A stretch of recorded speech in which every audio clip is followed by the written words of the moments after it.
এক বছরের মধ্যে বিএনপির কাউন্সিলের পরিকল্পনা রয়েছে বলে জানিয়েছেন দলের মহাসচিব মির্জা ফখরুল ইসলাম আলমগীর। বলেছেন, শিগগিরই সহযোগী সংগঠনগুলোর কমিটি দেয়া হবে, যেখানে তরুণদের প্রাধান্য দেওয়া হবে, মূল্যায়ন করা হবে আন্দোলন সংগ্রামের ভূমিকা।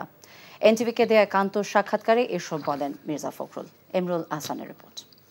এখন জন্ম সনদ দিয়ে খোলো বিকাশ স্টুডেন্ট অ্যাকাউন্ট। নিজের বিকাশ নিজে কর। বৃহস্পতিবার রাতে ভেঙে দেওয়া হয় ঢাকা, চট্টগ্রাম ও বরিশাল মহানগর বিএনপির কমিটি। একই সাথে বিলুপ্ত করা হয় যুবদলের কেন্দ্রীয় কমিটিও। এছাড়া ভেঙে দেওয়া হয়েছে ছাত্রদলের ঢাকা মহানগরীর 4 কমিটি। বিগত আন্দোলনে দল ও সহযোগী সংগঠনের অনেকের ভূমিকা নিয়ে প্রশ্ন আছে খোদ দলের ভিতরেই।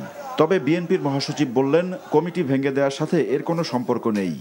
না, এটা তো কোনো কথা নেই। প্রত্যেকটাই আমাদের মেয়াদ উত্তীর্ণ হয়ে গেছে। আর সবসময় একটা জিনিস মনে রাখতে হবে আপনাদেরকে, for any organisation, even human beings, সমাজের জন্য new blood is very essential. আপনার ভীষণ জরুরি আর কি। আপনার একটা রাজনৈতিক দলের এটা আপনার রুটিন ওয়ার্ক।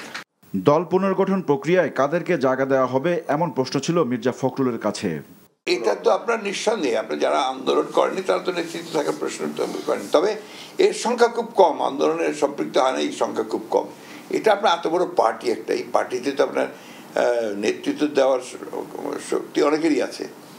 তবে নিঃসন্দেহে এখন হয়তো আপনার তুলনামূলকভাবে তরুণরা সামনে আসবে, এটাই স্বাভাবিক। দলের সিনিয়র কয়েকজন নেতা মারা যাওয়ায় দীর্ঘদিনই খালি রয়েছে বিএনপির স্থায়ী কমিটির কিছু পদ। কারা ঢুকছেন সর্বোচ্চ নীতি নির্ধারণী ফোরামে, এ নিয়েও কানাঘুষা আছে। বিএনপির মহাসচিব বলেন, এর এখতিয়ার হাইকমান্ডের। তবে দলের কাউন্সিলের প্রস্তুতি চলছে বলে জানান তিনি। আমরা চেষ্টা করবো যত তাড়াতাড়ি করা যায়। আমরা কাজ শুরু করছি, চিন্তা ভাবনা করছি। আমরা মনে করি যে বছর খানিক তো লাগবে রেডিওতে সবখান থেকে তো উঠে আসতে হবে আপনাকে।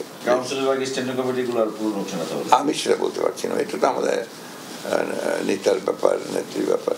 দল সম্পূর্ণভাবে সব সিদ্ধান্ত নেওয়ার দায়িত্ব সাংগঠনিকভাবে তাকে দিয়েছেন। এটা উনি সিদ্ধান্ত নেবেন, বা আমাদের যখন সম্মেলন হবে তখন তো করতেই হবে। নতুন করে আন্দোলনে নামার আগেই দল পুনর্গঠনের কাজ শেষ হবে বলেও জানান বিএনপির মহাসচিব। Emrul Ahsan, NTV news, Dhaka. এখন জন্ম সনদ দিয়ে খোলো বিকাশ স্টুডেন্ট অ্যাকাউন্ট। নিজের বিকাশ নিজে কর।